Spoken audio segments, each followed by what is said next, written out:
Hello दोस्तों, आज मैं आप लोगों को एक नई स्टोरी सुनाने जा रही हूँ जिसका नाम है एक शूरवीर राजा की कहानी।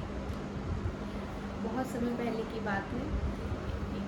एक बहुत ही शूरवीर राजा थे, बहुत ही अच्छे थे वो। एक दिन वो अपने घर की गैलरी, अपने महल की गैलरी में घूमने जाते हैं। तो वहाँ वो पोर्ट्रेट लगे हुए होते हैं, दीवार पे पोर्ट्रेट लगे होते हैं उनके पापा के, उनके पापा के 6-7 पीढ़ियों की पोर्ट्रेट लगे होते हैं। सुंदर सुंदर पेंटिंग्स, फोटोज़ लगी हुई होती है।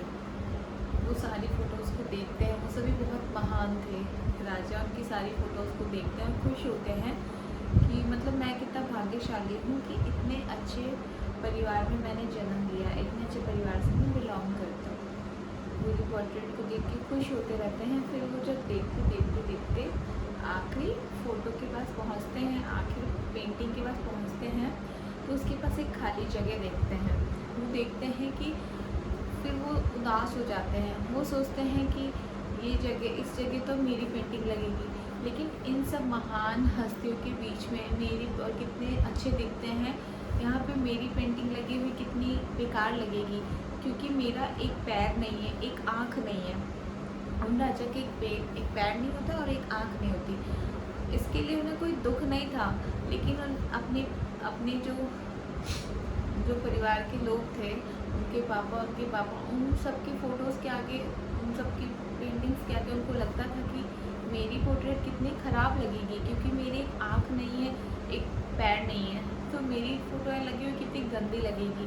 वो ये सोचने लगते हैं और परेशान हो जाते हैं। ऐसे सोचते रहते हैं। फिर वो, उनके मन में आता है कि मृत्यु तो सबकी होनी है, एक दिन होनी है, तो इस बात का कोई दुख नहीं है। लेकिन जब मेरी मृत्यु हो जाएगी, उसके बाद जो भी मेरी पेंटिंग बनाएगा, मेरी फ़ोटो बनाएगा, पता नहीं वो कैसी बना के यहाँ लगा दे, तो क्यों ना मैं अपने जीते जी अपनी पेंटिंग, अपना वो बनवा के यहाँ पे लगवा दूँ। तो वो राजा अनाउंसमेंट करता है कि जो भी पेंटर मेरी अच्छी पेंटिंग बनाएगा, उसको बड़े से बड़ा इनाम दिया जाएगा। पूरे राज्य में एक घोषणा हो जाती है। बड़े बड़े महान पेंटर आते हैं, बहुत बड़े आते हैं राजा की पेंटिंग बनाने के लिए। सब आते हैं, लेकिन सोचते हैं कि इन राजा की पेंटिंग हम खूबसूरत कैसे बना सकते हैं जब इनका एक पैर नहीं है और एक आँख नहीं है। जब दो चीज़ मिसिंग है, तो हम कैसे इनकी पेंटिंग अच्छी बना सकते हैं। तो सभी सोचते हैं, कोई आगे नहीं आता है कि हाँ मैं बना दूँगा। उनके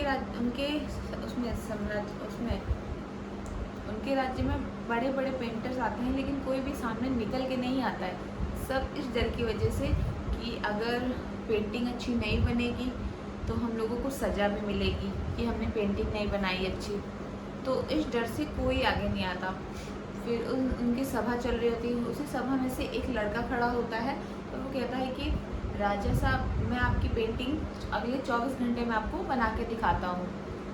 सब लोग, मतलब बड़े पेंटर चौंक जाते हैं कि अरे हम लोग मतलब नहीं बना पाएंगे, ये लड़का कैसे, मामूली सा लड़का कैसे बना पाएगा।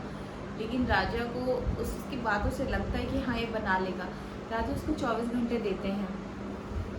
अगले दिन 24 घंटे बाद वो लड़का पेंटिंग लेके सभा में आने वाला होता है। बहुत भीड़ सभा में इकट्ठी हो गई होते हैं। राजा आके बैठ जाते हैं। खूब सारे लोग, सारे पेंटर, बड़े राजा महाराजा उस सभा में एकत्रित हो जाते हैं। सभा इकट्ठा हो जाते हैं, उस लड़के का इंतज़ार करते हैं। वो लड़का जब पेंटिंग लेके आता है और वहाँ के लोग जब उस पेंटिंग को देखते हैं, तो वो सब लोग एकदम खुश हो जाते हैं, तालियां बजाते हैं उस लड़के के लिए कि अरे वाह, इतनी शानदार पेंटिंग। सब तालियां, सीटियां बहुत बजाने लगते हैं। और जब राजा पेंटिंग देखते हैं तो वो इतने ज़्यादा खुश हो जाते हैं। वो कहते हैं अरे वाह, मतलब पूरी गैलरी में इससे ज़्यादा सुंदर फ़ोटो नहीं लगी हुई है। मेरे दादा परदाओं की इतनी सुंदर फ़ोटो नहीं जो जितनी सुंदर तुमने मेरी बना दी है। तो जब देखते हैं तो उस पेंटिंग में उस लड़के ने क्या बना रखा होता है कि वो राजा एक घोड़े पे सवार होते हैं, घोड़े पे सवार होकर बैठे होते हैं, जिस पेंटिंग में उनका एक पैर दिख रहा होता है जो इधर साइड उन्होंने लटका रखा होता है। दूसरे साइड वाला पैर उस फोटो में उनका नहीं दिख रहा था, क्योंकि उसने पेंटिंग ही ऐसी बनाई होती है। और इस पोर्ट्रेट में राजा निशाना साध रहे होते हैं, और जब निशाना साधते हैं तो एक आंख बंदी होती है। तो इस पेंटिंग में ऐसा बनाया गया था कि राजा निशाना साध रहे थे, और जो आंख बंद होती है निशाना साधते हुए राजा की, वही आंख नहीं थी। तो उस लड़के ने इतनी खूबसूरती के साथ पेंटिंग बनाई थी कि किसी कोई बता ही नहीं सकता था कि इस राजा के पैर और आंख नहीं है। सब पेंटिंग देख के बस ये कह सकते हैं कि राजा निशाना साध रहे हैं। बस राजा को पेंटिंग इतनी भाई, उनकी पेंटिंग इतनी खूबसूरत बनाई थी कि राजा ने उस लड़के को बहुत ही बड़ा इनाम दिया, जिससे लड़का खुश हो गया और उन्होंने अपनी पेंटिंग रख ली। तो और सभी पेंटर्स को मतलब अचंभा हुआ कि कैसे इस लड़के ने इतना सोचा। तो बस इस स्टोरी से हमें यही शिक्षा मिलती है कि हमें कभी हार नहीं मानना चाहिए, हमें हमेशा पॉजिटिव सोचना चाहिए। अगर हम पॉजिटिव सोचते हैं तो हम कोई ना कोई सॉल्यूशन निकाल ही लेते हैं। अगर हम नेगेटिव सोचते हैं तो हमारे साथ ज़रूर कुछ गलत होता है और हम वो अच्छे से कर नहीं पाते।